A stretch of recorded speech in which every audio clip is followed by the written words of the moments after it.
song ढिंढोरा बाजे रे and मैं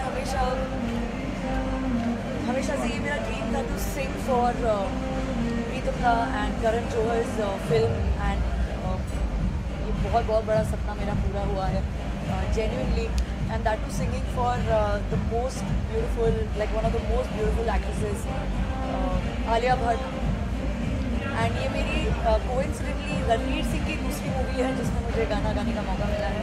पहला was Ramlila and another one is Rocky और रानी की प्रेम कहानी and I am really grateful. And one more thing कि ग्लास हाउस लाउंज में मुझे आज अपने गाने के बारे में बात करने का मौका मिल रहा है। So definitely thanks to Glass House team and Glass House के 6 साल पूरे हो रहे हैं। So congratulations to Abhay for talking about the song. When you were post for the song, what was the reaction? How did you feel that it was a big hit? What was the reaction of yours? मैंने जब गाना गाया, I have like a sweet small story to share. कि जब मैं प्रीतम दा का call आया था मैं स्टूडियो पे गाना गाने के लिए, जब गाना गा के मैं गुजरात वापस लौटी, there was some show that I had to go for. मैं वहाँ गई बड़ौदा में और काली माँ का मंदिर है पावागढ़, मैं वहाँ चढ़ाई करके गई। मैंने देवी माँ से हाथ जोड़े और मुझे नहीं पता कि क्या हुआ and I think such a great blessing from her. जैसे ही मैं पावागढ़ से नीचे उतरी और मुझे प्रीतम दा का फिर से कॉल आया कि आपको और एक बार इस गाने को गाना है and now rest is history. और I am really grateful to God as well. मैं बहुत बड़ी देवी माँ की भक्त हूँ, मैं दुर्गा माँ की, काली माँ की भक्त हूँ और इस गाने की एनर्जी बहुत डिफरेंट है। अगर आपने सुना होगा, देखा होगा इस गाने को, दी एनर्जी इज़ कम्प्लीटली डिफरेंट। जिस तरह से देवी माँ की मूर्ति दिखाई गई है गाने में, उसकी एक एनर्जी बहुत अलग है। एंड जब मैंने इस गाने को गाया, I had something different in my mind. बहुत ही अलग एक वाइब्रेशन के साथ मुझे आई कुड फील कि दुर्गा माँ, उनके आशीर्वाद, there was something, some kind of energy which was around me. और मैं तो बस माथा टेकने मुझे और एक बार जाना है थैंक यू कहने के लिए। Talking about today's scenario, I mean, the music industry is changing, digital medium have come. So how far it is easy for becoming a creative artist, especially singer? I mean, too many Spotify is there, other mediums are there. What do you have to say about them? I think now it has become like a huge ocean जहाँ पे जैसे होता है ना कि समंदर में अलग अलग तरह की मछलियाँ होती है और सारी खूबसूरत होती है, सारी ब्यूटीफुल दिखती है। उसी तरह से now music industry has become an ocean जहाँ पे आप रियलिटी शो से देख लो कि इतने अच्छे सिंगर्स आ रहे हैं। प्लेबैक सिंगिंग में बढ़िया सिंगर्स हैं, मतलब जितने भी अलग अलग प्लेटफॉर्म्स आ रहे हैं उन्हें भी प्लेबैक सिंगिंग का मौका मिल रहा है।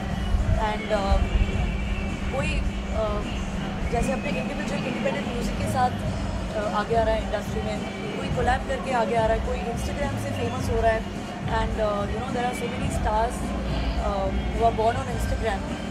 और जितनी भी अलग अलग सोशल मीडिया प्लेटफॉर्म्स हैं उस पर भी म्यूज़िक जो है वो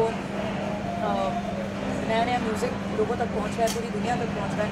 एंड सबसे बेस्ट पार्ट यह है कि the world has come so closer कि जितने सारे लोग हैं कोलैबोरेट कर रहे हैं, नेशनल रीजनल आर्टिस्ट और जितने भी प्लेबैक सिंगर्स हैं उनके बीच कोलैबोरेशंस हो रहे हैं, वर्ल्ड वाइड आर्टिस्ट के साथ कोलैबोरेशन हो रही है। और you name anything and that's there and everything is famous and popular and hot. So I think जैसे आपने ऑडियो प्लेटफॉर्म्स की जैसे बात करी, तो ऑडियो प्लेटफॉर्म पे भी लोग अपने एल्बम्स लॉन्च कर रहे हैं, ईपीज़ क्रिएट कर रहे हैं। सो आई थिंक गिनती तो बहुत बड़ी है एंड आई थिंक बहुत अच्छे गाने बन रहे हैं, बहुत सेंसिटिव गाने भी बन रहे हैं। And there are so many different audiences और लिसनर्स जिनको अलग अलग जॉनर्स के गाने सुनने हैं। And there are song makers, music makers जो हर एक जॉनर के लिए गाना बना रहे हैं। तो आई थिंक हर एक जॉनर को अपनी एक ह्यूज ऑडियंस है अपने पास। अगर बात करें इंडियन आइडल की, आपने 3-4 और मैं कुछ रीजन को जब पुश कर दिया, आज आप रनर अप रहे, उसका क्या मतलब चाहिए? उसके लिए मैं ट्रायल एंड एरर बेसिस पे और अपनी गलती से ही सीखना और सीख के फिर आगे जाना। तो आई थिंक ये मैंने जो रियलिटी शो में जो एक एक्सपेरिमेंट हुआ था, एक्सपेरिमेंट मैंने किया था कि शायद मैं ये गा कर देखूँ, विच डिडंट वर्क। दूसरे सीज़न में मैं और थोड़ा आगे गई एंड शायद वो काम नहीं किया। उसके बाद मेरे पास इनफ गलतियाँ थी सीखने के लिए एंड फिर मैं इंडियन आइडल 5 सीज़न 5 में गई और हर सीज़न में मेरे कॉलेज के फाइनल एग्ज़ाम्स आते गए, तो हमेशा मैंने संगीत को चुना एंड स्टडीज़ को मैंने फिर अपने हिसाब से, जैसे केटी स्टूडेंट्स के साथ में बैठती थी एग्ज़ाम्स देने के लिए। शाहरुख खान और रणवीर सिंह में क्या फर्क दिखा आपने? पहला मूवी और सॉन्ग का शाहरुख खान के साथ था। आपकी सॉरी आवाज़ शाहरुख खान की मूवी में पहला सॉन्ग आपका था और रणवीर सिंह के साथ आपने भी काम किया, तो दोनों में क्या फर्क था? रणवीर सिंह की मूवी जो रामलीला थी वो 2013 में थी और उड़ी उड़ी जाए जो रईस मूवी का गाना आया था वो 2017 में आया था। उसके बाद ज़ीरो मूवी जिसमें मैंने कटरीना कैफ के लिए गाना गाया उससे बच्चों वो 2018 में था एंड देन अगेन 2023 में Rocky. So of course I mean they both are heartthrobs और उनके फिल्म में एक हिस्सा मिलना is such a big huge dream and I always have to pinch myself before saying this and because this is the truth and this the fact कि मुझे इन बड़े stars के फिल्मों में गाने का मौका मिल रहा है एंड मुझे और भी मेहनत करनी है आगे and the best thing that I love about them कि उन्होंने मुझे कंसिडर किया। तो यू नो पूरी टीम जब बैठ के गाना सुनती है और अपने अपने व्यूज़ देते हैं सब लोग, उसमें जब ऐसे स्टार्स अलाइन हुए होंगे जहाँ पे मेरी वॉइस चुनी गई, सिलेक्ट की गई and I am like ma'am Rocky Rani Ki Prem Kahani almost touching 100 crore, what's you have to say about that? Your song is also plays heavily, क्या कहेंगे? ये गाना एक डांस नंबर है जिसको आई थिंक गाने में नाम जो है वो 2 सिंगर्स का डेफिनेटली दिया गया, लेकिन उसके पीछे की जो पूरी टीम है of course big credits to Pritam sir और करण जौहर सर जिन्होंने इस थॉट को इतना आगे बढ़ाया कि एक बहुत बड़ी टीम जो है वो क्रिएट हुई।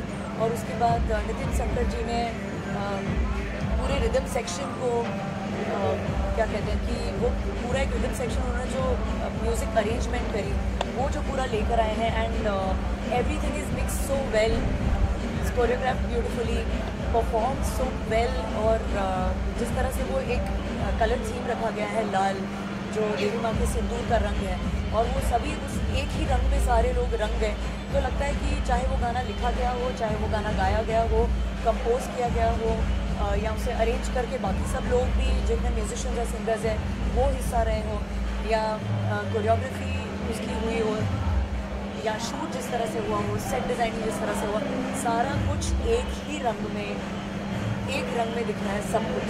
एंड आई थिंक ये बहुत पावरफुल गाना है, इसकी वाइब बहुत डिफरेंट है।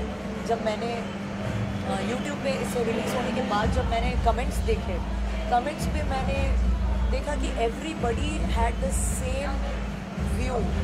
किसी ने कुछ भी वैसा कुछ कहा नहीं है कि जहाँ पे डिसएग्री कर रहा हो कोई एक दूसरे से, ऐसा कुछ नहीं। Everybody is on the same page for this song. तो इससे बड़ी बात क्या हो सकती है कि सबको इतना ही पसंद आया और पीपल आर एन्जॉइंग। और इनफैक्ट इस पूरे फिल्म के सारे गाने they are so beautifully made, beautifully sung, and of course it's Pritam da at the end of the day. तो जब प्रीतम सर का जादू छाता है, उनके कॉम्पोजिशन का जादू सबके दिलों पे छाता है। Your upcoming projects, you want to like specify some anything that you are doing right now or maybe next projects? Yeah. जी, एक दो मूवीज़ हैं which are lined up and I think उसे भी बड़े अच्छे से प्रमोट किया जाएगा, I am definitely sure.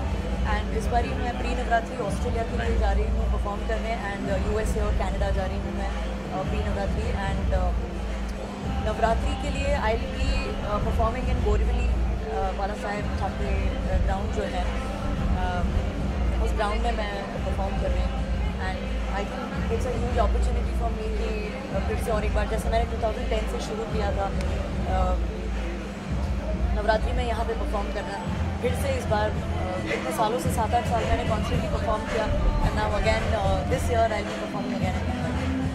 Lastly, if you can sing. Yeah, please. It's our demand also. हर बंदिश से छूट के अब इश्क करेंगे, टूट के अब रोक सके तो रोक ले दुनिया। अरे इश्क किया तो शर्म क्या जी, इश्क से बढ़ के कर्म क्या, अब ठोक सके तो ठोक ले दुनिया। हम दोनों बेमिसाल सच धज के कमाल, बाहें डाले हुए बाहों में जो नाचे, ढिंढोरा बाजे रे, ढिंढोरा बाजे रे, ढिंढोरा बाजे रे, ढिंढोरा बाजे रे। उलझ के यहाँ सुलझते नहीं दिलों के मांझे रे, ढिंढोरा बाजे रे, ढिंढोरा बाजे रे। Thank you so much.